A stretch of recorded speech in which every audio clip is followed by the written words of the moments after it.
Greetings, everyone. It is now December 20th in the year 2011, and we're continuing our discussion on Covey's 7 Habits.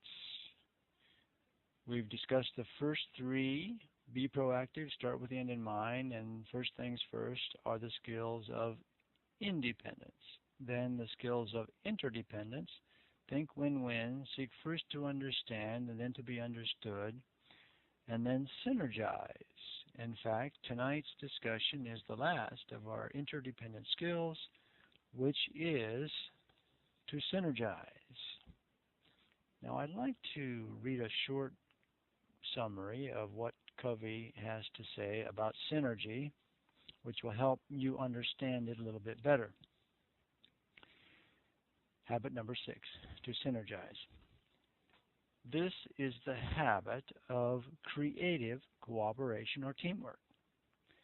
2 people creatively cooperating will be able to produce far better results than either could alone.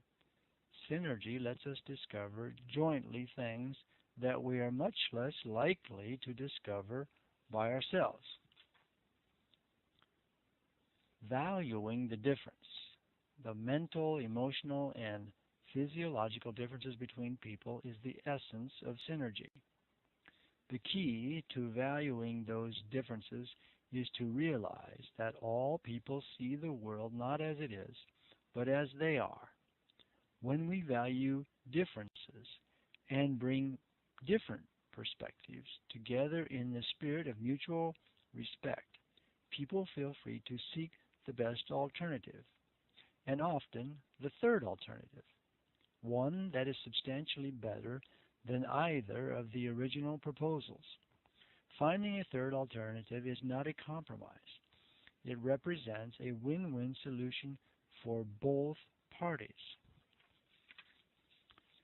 Now, I have here an equation I'd like you to see, and I think that everybody knows that mathematically 1 plus 1 is equal to 2. In fact, you might say that 1 plus 1 equals 2 when we're talking about 2 people working independently. Each person can produce something equal to what they can do independently, which might sum up to a value of 2. But what we're really interested in is synergy, where we get more value than we could get working independently. This is the value and the concept of synergy, where 1 plus 1 could be 3, or it could be 4, or it could be 10 times what a person could do individually.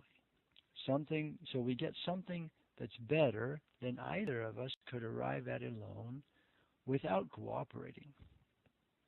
Now recall, the goal of synergy is the last of our interdependent skills. Now the focus is on getting things done through others and working alongside with others.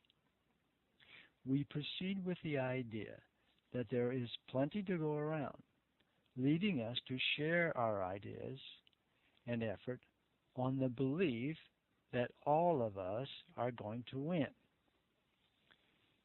Now, Covey has a little situation for you to try. He said the next time, a little thing to think about, to experiment with, to help yourself understand this concept. The next time you have a disagreement or confrontation with someone, attempt to understand the concerns underlying that person's position. Address those concerns in a creative and mutually beneficial way. In other words, working together in synergy. But I think you can see in there's another issue that really relates to habits 4 and 5. In other words, habit 4, think win-win, and habit 5, seeking first to understand, then to be understood, are 2 very powerful ideas that are also embedded in that idea or that exercise that he's asking you to go through.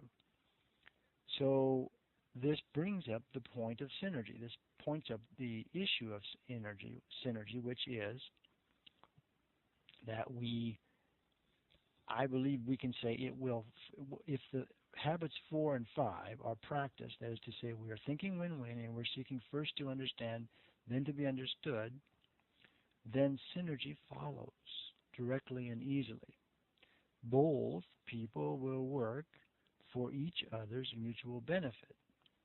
So you might say then that is the last synergy, is the last of our interdependent skills, and it flows quite naturally from habits 4 and 5. If we do a very good job of doing habits 4 and 5, I think we'll find synergizing, the ability to find a solution that is better than either of us could have done alone, a very natural and easy flowing result of all of these habits together, which emphasize and point out the importance of interdependency. Okay, this is Alan Duncan signing off. We'll pick it up next time with the last habit, which is sharpen the saw. With that, I'll say good night.